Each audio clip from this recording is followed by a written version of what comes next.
जय श्री कृष्ण। श्रीमद् भागवत गीता के द्वितीय अध्याय के 8वें श्लोक में आपका स्वागत है। 7वें श्लोक में अर्जुन भगवान के शरणागत तो हो जाते हैं, पर उनके मन में आता है कि भगवान का तो युद्ध कराने का ही भाव है, पर मैं युद्ध करना अपने लिए धर्मयुक्त नहीं मानता हूँ। उन्होंने जैसे पहले उत्तिष्ठ कहकर युद्ध के लिए आज्ञा दी, ऐसे ही वे अब भी युद्ध करने की आज्ञा दे देंगे। दूसरी बात, शायद मैं अपने हृदय के भावों को भगवान के सामने पूरी तरह नहीं रख पाया हूँ। इन बातों को लेकर अर्जुन आगे के श्लोक में युद्ध न करने के पक्ष में अपने हृदय की अवस्था का स्पष्ट रूप से वर्णन करते हैं। न हि प्रपश्यामि मम उपन्यद्यात् यच्छोकम् उच्छोषणम् इन्द्रियाणाम् अवाप्य भूमा वत्सप्तमृधन् राज्यं षोडशानापि चाधिपत्यम्।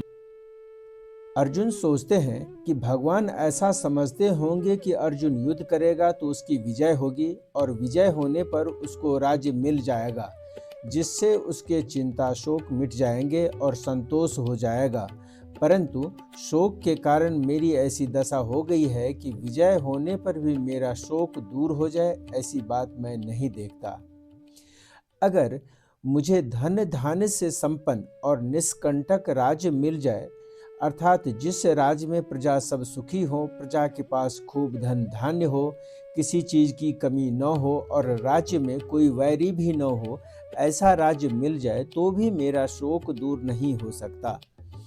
इस पृथ्वी के तुच्छ भोगों वाले राज्य की तो बात ही क्या, इंद्र का दिव्य भोगों वाला राज्य भी मिल जाए तो भी मेरा शोक जलन चिंता दूर नहीं हो सकती।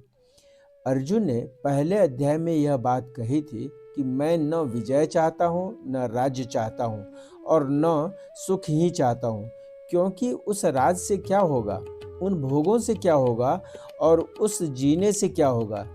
जिनके लिए हम राज्य भोग एवं सुख चाहते हैं, वे ही मरने के लिए सामने खड़े हैं। यहाँ अर्जुन कहते हैं कि पृथ्वी का धन धान्य संपन्न और निष्कंटक राज्य मिल जाए तथा देवताओं का आधिपत्य मिल जाए तो भी मेरा शोक दूर नहीं हो सकता, मैं उनसे सुखी नहीं हो सकता।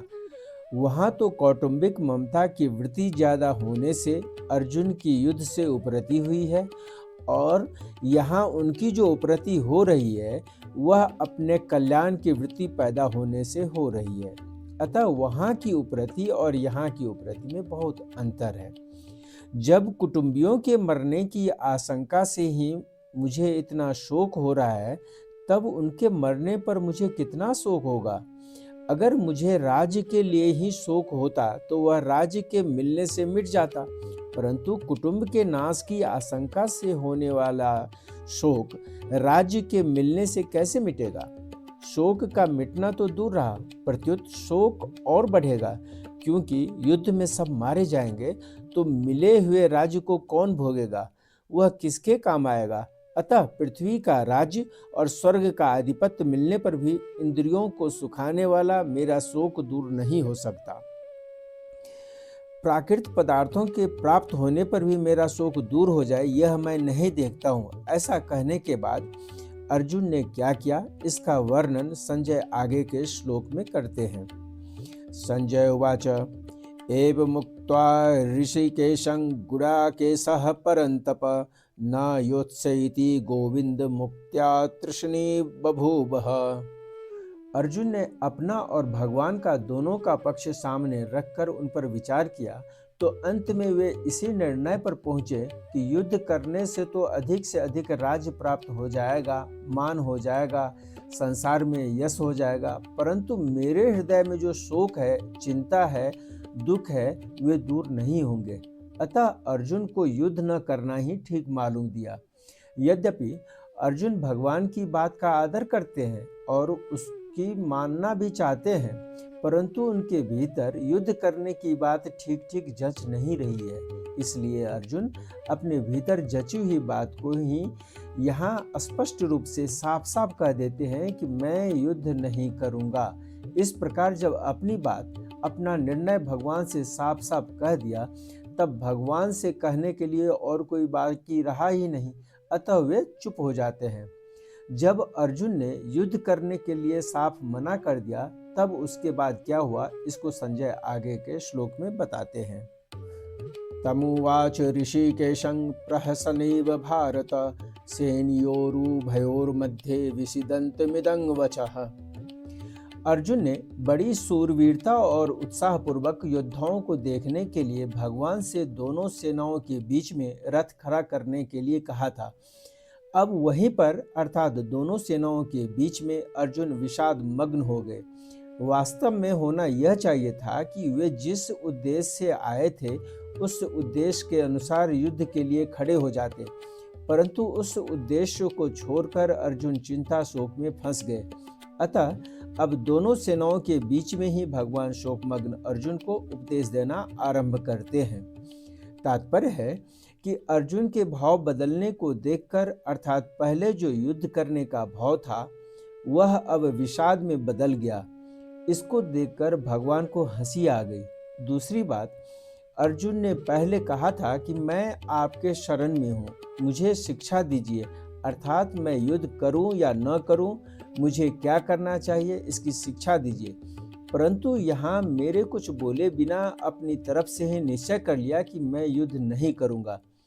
यह देखकर भगवान को हंसी आ गई, कारण कि शरणागत होने पर मैं क्या करूं और क्या नहीं करूं आदि कुछ भी सोचने का अधिकार नहीं रहता।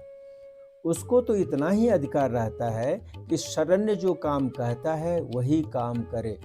अर्जुन भगवान के शरण होने के बाद मैं युद्ध नहीं करूंगा ऐसा कहकर एक तरह से शरणागत होने से हट गए। इस बात को लेकर भगवान को हंसी आ गई। जब अर्जुन ने यह कह दिया कि मैं युद्ध नहीं करूंगा, तब भगवान को यही कह देना चाहिए था कि जैसी तेरी मर्जी वैसा कर।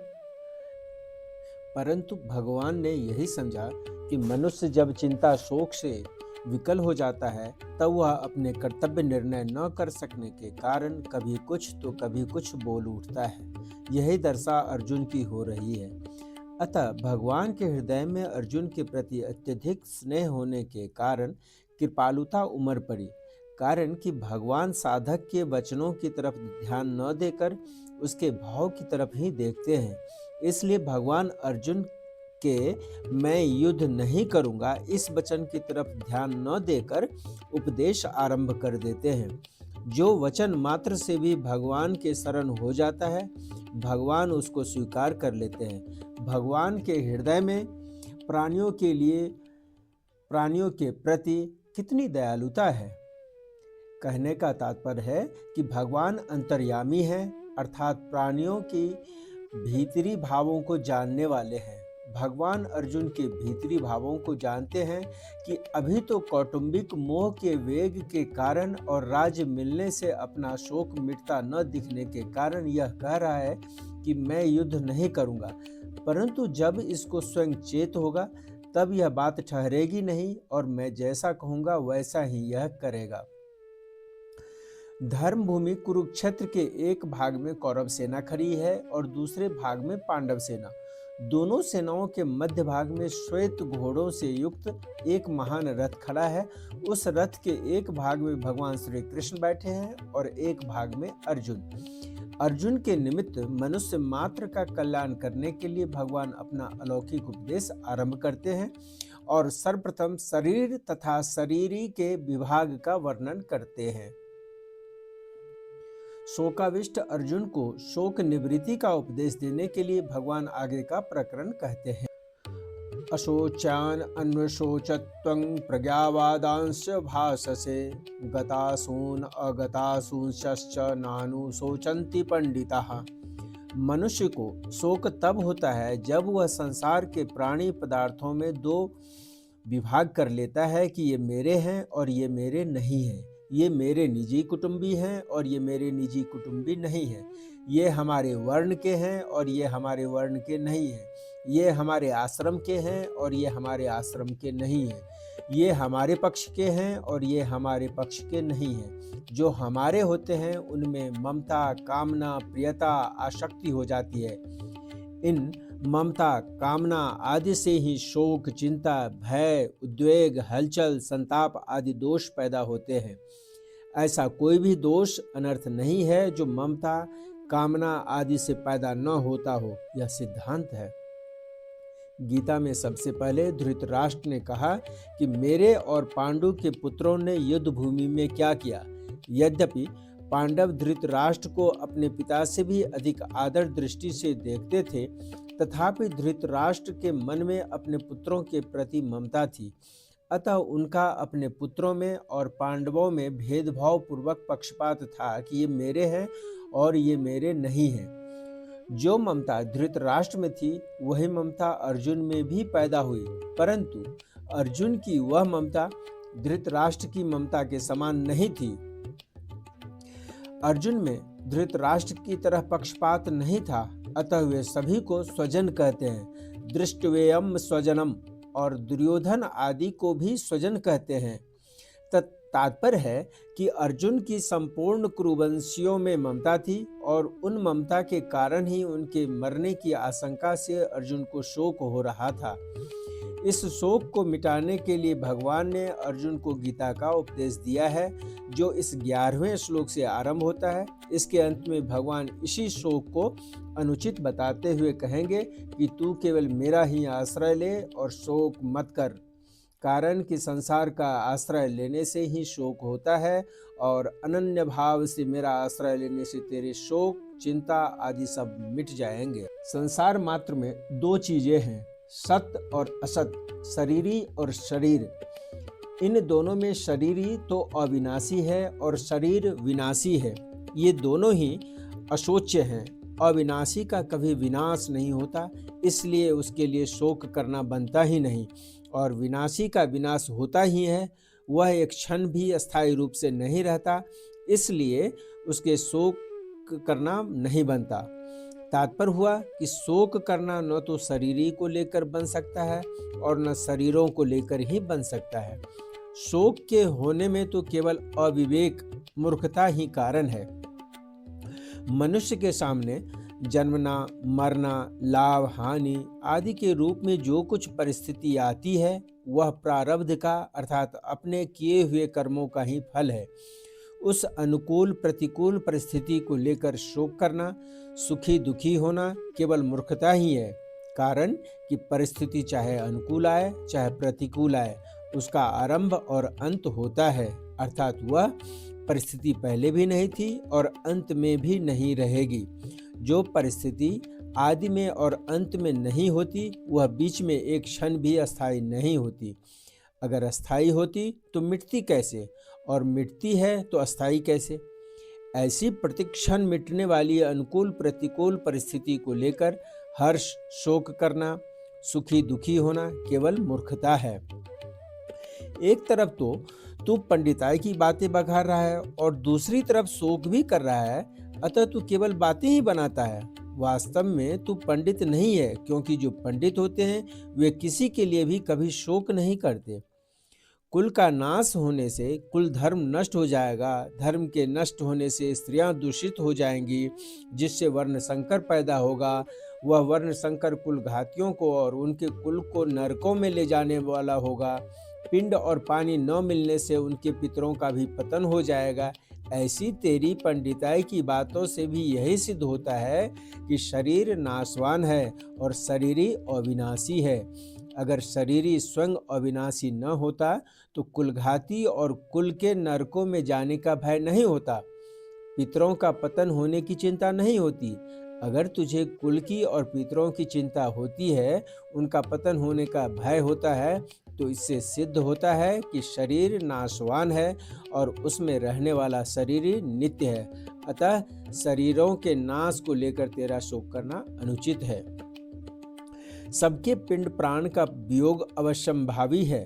उनमें से किसी के पिंड प्राण का वियोग हो गया है और किसी का होने वाला है, अतः उनके लिए शोक नहीं करना चाहिए। तुमने जो शोक किया है यह तुम्हारी गलती है। जो मर गए हैं उनके लिए शोक करना तो महान गलती है, कारण कि मरे हुए प्राणियों के लिए शोक करने से उन प्राणियों को दुख भोगना पड़ता है। जैसे मृत आत्मा के लिए जो पिंड और जल दिया जाता है वह उसको परलोक में मिल जाता है, ऐसे ही मृतात्मा के लिए जो कफ और आंसू बहाते हैं वे मृतात्मा को परवश होकर खाने पीने पड़ते हैं।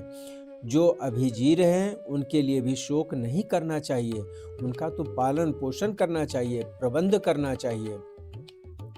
उनकी क्या दशा होगी, उनका भरण पोषण कैसे होगा, उनकी सहायता कौन करेगा आदि चिंता शोक कभी नहीं करने चाहिए, क्योंकि चिंता शोक करने से कोई लाभ नहीं है। मेरे शरीर के अंग शिथिल हो रहे हैं, मुख सूख रहा है आदि विकारों के पैदा होने में मूल कारण है शरीर के साथ एकता मानना। कारण कि शरीर के साथ एकता मानने से ही शरीर का पालन पोषण करने वालों के साथ अपनापन हो जाता है, और उस अपनेपन के कारण ही कुटुंबियों के मरने की आशंका से अर्जुन के मन में चिंता शोक हो रहे हैं, तथा चिंता शोक से ही अर्जुन के शरीर में उपर्युक्त विकार प्रकट हो रहे हैं। इसमें भगवान ने गतासून और अगतासून के शोक को ही हेतु बताया है। जिनके प्राण चले गए हैं वे गतासून हैं, और जिनके प्राण नहीं चले गए हैं वे अगतासून हैं। पिंड और जल न मिलने से पितरों का पतन हो जाता है। ये दोनों चिंताएं शरीर को लेकर ही हो रही है, अतः ये दोनों चिंताएं धातु रूप से एक ही हैं, कारण कि गतासून और अगतासून दोनों ही नाशवान है। इन दोनों के लिए कर्तव्य कर्म करना चिंता की बात नहीं है। गतासून के लिए पिंड पानी देना, श्राद्ध तर्पण करना यह कर्तव्य है, और अगतासून के लिए व्यवस्था कर देना, निर्वाह का प्रबंध कर देना यह कर्तव्य है। कर्तव्य चिंता का विषय नहीं होता, प्रत्युत विचार का विषय होता है। विचार से कर्तव्य का बोध होता है और चिंता से विचार नष्ट होता है। सत असत विवेकवती बुद्धि का नाम पंडा है। वह पंडा जिनकी विकसित हो गई है, अर्थात जिनको सत असत का स्पष्टतः विवेक हो गया है, वे पंडित हैं। ऐसे पंडितों में सत असत को लेकर शोक नहीं होता, क्योंकि सत को सत मानने से भी शोक नहीं होता और असत को असत मानने से भी शोक नहीं होता। स्वयं सत स्वरूप है और बदलने वाला शरीर असत स्वरूप है। असत को सत मान लेने से ही शोक होता है, अर्थात ये शरीर आदि ऐसे ही बनी रहे, मरे नहीं, इस बात को लेकर ही शोक होता है। सत को लेकर कभी चिंता शोक होते ही नहीं। एक विभाग शरीर का है और एक विभाग शरीरी का है। दोनों एक दूसरे से सर्वथा संबंध रहित हैं। दोनों का स्वभाव ही अलग अलग है। एक जड़ है, एक चेतन, एक नाशवान है, एक अविनाशी, एक विकारी है, एक निर्विकार। एक में प्रतिक्षण परिवर्तन होता है और एक अनंत काल तक ज्यों का त्यों ही रहता है। शरीर और शरीरी दोनों ही अशोच्य हैं। शरीर का निरंतर विनाश होता है, अतः उसके लिए शोक करना नहीं बनता, और शरीरी का विनाश कभी होता ही नहीं, अतः उसके लिए भी शोक करना नहीं बनता। शोक केवल मूर्खता से होता है। शरीर की निरंतर सहज निवृत्ति है और शरीरी निरंतर सबको प्राप्त है। शरीर और शरीरी के इस विभाग को जानने वाले विवेकी मनुष्य मृत अथवा जीवित किसी भी प्राणी के लिए कभी शोक नहीं करते। उनकी दृष्टि में बदलने वाला शरीर का विभाग ही अलग है और न बदलने वाले शरीरी अर्थात स्वरूप की सत्ता का विभाग ही अलग है। गीता का उपदेश शरीर और शरीरी के भेद से आरंभ होता है। दूसरे दार्शनिक ग्रंथ तो आत्मा और अनात्मा का इदंता से वर्णन करते हैं, पर गीता इदंता से आत्मा अनात्मा का वर्णन न करके सबके अनुभव के अनुसार देह देही शरीर शरीरी का वर्णन करती है। यह गीता की विलक्षणता है। साधक अपना कल्याण चाहता है तो उसके लिए सबसे पहले यह जानना आवश्यक है कि मैं कौन हूँ। अर्जुन ने भी अपने कल्याण का उपाय पूछा है। देह और देही का भेद स्वीकार करने से ही कल्याण हो सकता है। जब तक मैं देह हूँ यह भाव रहेगा, तब तक कितना ही उपदेश सुनते रहें, सुनाते रहें और साधन भी करते रहें, कल्याण नहीं होगा। जो वस्तु अपनी न हो उसको अपना मान लेना और जो वस्तु वास्तव में अपनी हो उसको अपना न मानना बहुत बड़ी भूल है। अपनी वस्तु वही हो सकती है जो सदा हमारे साथ रहे और हम सदा उसके साथ रहें। शरीर एक क्षण भी हमारे साथ नहीं रहता और परमात्मा निरंतर हमारे साथ रहते हैं, कारण कि शरीर की सौजातीयता संसार के साथ है और हमारी अर्थात शरीरी की सौजातीयता परमात्मा के साथ है। इसलिए शरीर को अपना मानना और परमात्मा को अपना न मानना सबसे बड़ी भूल है। इस भूल को मिटाने के लिए भगवान गीता में सबसे पहले शरीर शरीरी के भेद का वर्णन करते हैं और साधक को उद्बोधन करते हैं कि जिसकी मृत्यु होती है वह तुम नहीं हो, अर्थात तुम शरीर नहीं हो, तुम ज्ञाता हो। शरीर ज्ञेय है, जानने वाला है। शरीर एक देशीय है, तुम चिन्मय लोक के निवासी हो और शरीर जड़ संसार का निवासी है। तुम मुझ परमात्मा के अंश हो, शरीर प्रकृति का अंश है। तुम निरंतर अमरता में रहते हो, शरीर निरंतर मृत्यु में रहता है। शरीर की क्षति से तुम्हारी किंचित मात्र भी क्षति नहीं होती, अतः शरीर को लेकर तुम्हें शोक, चिंता, भय आदि नहीं होने चाहिए। शरीरी किसी शरीर से लिप्त नहीं है, इसलिए उसको सर्वव्यापी कहा गया है। तात्पर्य यह हुआ कि साधक का स्वरूप सत्ता मात्र है, अतः वास्तव में वह शरीरी नहीं है, प्रत्युत अशरीरी है। इसलिए भगवान ने उसको अव्यक्त भी कहा है। शरीर प्रतिक्षण नष्ट होने वाला और असत है। असत की सत्ता विद्यमान नहीं है। जिसकी सत्ता विद्यमान नहीं है, ऐसे असत शरीर को लेकर साधक शरीरी कैसे हो सकता है? इसलिए साधक शरीर भी नहीं है और शरीरी भी नहीं है। परंतु इस प्रकरण में भगवान ने साधकों को समझाने की दृष्टि से उस सत्ता मात्र स्वरूप को शरीरी देही नाम से कहा है। शरीरी कहने का तात्पर्य यही बताना है कि तुम शरीर नहीं हो। जिस समय हम शरीर और शरीरी का विचार करते हैं, उस समय भी शरीर और शरीरी वैसे ही हैं, और जिस समय विचार नहीं करते उस समय भी वैसे ही हैं। विचार करने से वस्तु स्थिति में तो कोई फर्क नहीं पड़ता, पर साधक का मोह मिट जाता है, उसका मनुष्य जन्म सफल हो जाता है। मनुष्य शरीर विवेक प्रधान है, अतः मैं शरीर नहीं हूँ, यह विवेक मनुष्य शरीर में ही हो सकता है। शरीर को मैं मेरा मानना मनुष्य बुद्धि नहीं है, प्रत्युत पशु बुद्धि है। इसलिए सुखदेव जी महाराजा राजा परीक्षित से कहते हैं, हे राजन, अब तुम यह पशु बुद्धि छोड़ दो कि मैं मर जाऊंगा। जैसे शरीर पहले नहीं था, पीछे पैदा हुआ और फिर मर जाएगा, ऐसे तुम पहले नहीं थे, पीछे पैदा हुए और फिर मर जाओगे। यह बात नहीं है। जय श्री कृष्ण। बहुत बहुत धन्यवाद। अब मिलते हैं अगले 12वें श्लोक में श्री कृष्ण के अगले संदेश के साथ। तब तक जय श्री कृष्ण। कृपया वीडियो को लाइक कीजिएगा, चैनल को सब्सक्राइब कीजिएगा, दोस्तों के साथ शेयर कीजिएगा। जय श्री कृष्ण।